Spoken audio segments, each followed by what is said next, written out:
Wybierz drogę, gdzie słońce wstaje, nie patrz w mrok.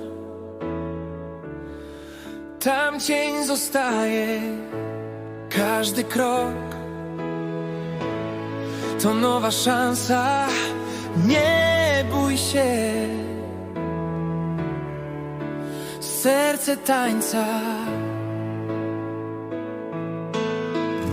Czy słyszysz wiatr, jak szepcze w głowie? Czy widzisz blask, co w duszy płonie?